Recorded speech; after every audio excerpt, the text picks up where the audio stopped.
Je vous résume aujourd'hui ce que j'ai retenu même le webinaire car le 27 juin 2020 concernant la fertilité et le potentiel de fertilité. Après l'intro.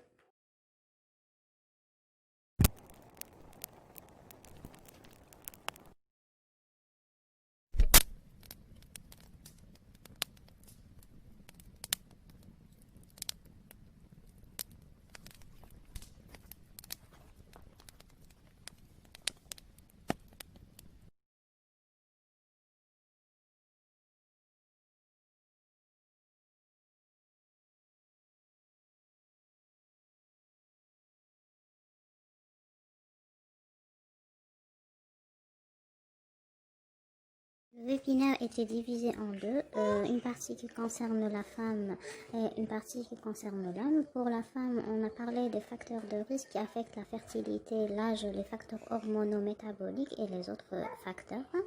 Concernant les facteurs hormonaux, donc ça peut être un problème d'ovulation, ça peut être un problème utérin, un problème tubaire ou bien autre ou là inexpliqué.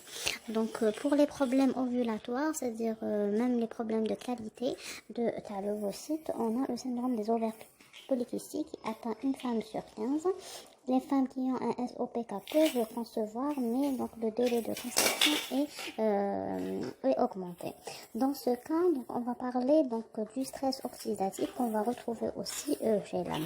Quand on a un stress oxydatif élevé, on a un faible taux de carnitine avec un profil lipidique qui est modifié, donc une résistance à l'insuline. Donc c'est pour cela qu'on a des problèmes au niveau de l'insulinorésistance et on a une augmentation une perturbation du profil lipidique. Donc je vous ai mis la vitamine D pour ne pas l'oublier. Donc le bilan doit être complet. Aujourd'hui c'est vrai qu'on parle juste de la carnitine, mais donc il faut savoir que la fertilité féminine et le SOPK donc est une seule partie de l'infertilité féminine.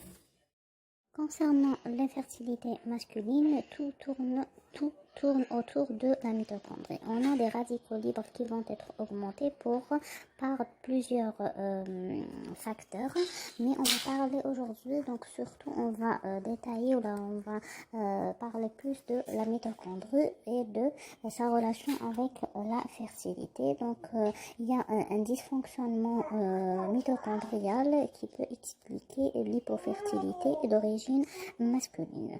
Donc là on va faire le webinaire, ils nous ont précisé que le dysfonctionnement nutritionnel donc peut avoir une relation avec une modification le système de la mitochondrie. Donc on a une augmentation des radicaux libres donc et par augmentation du stress oxydatif.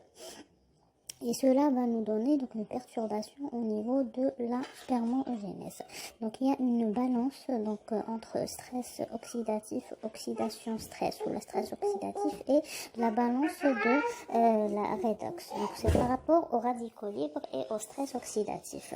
Les antioxydants donc alors ont un rôle très important dans l'augmentation de la mobilité, dans la bonne morphologie de l'équilibre lipidique. Donc il nous donne ici donc des exemples de vitamines qui peuvent améliorer le spermogramme, parmi eux la carnitine bien sûr.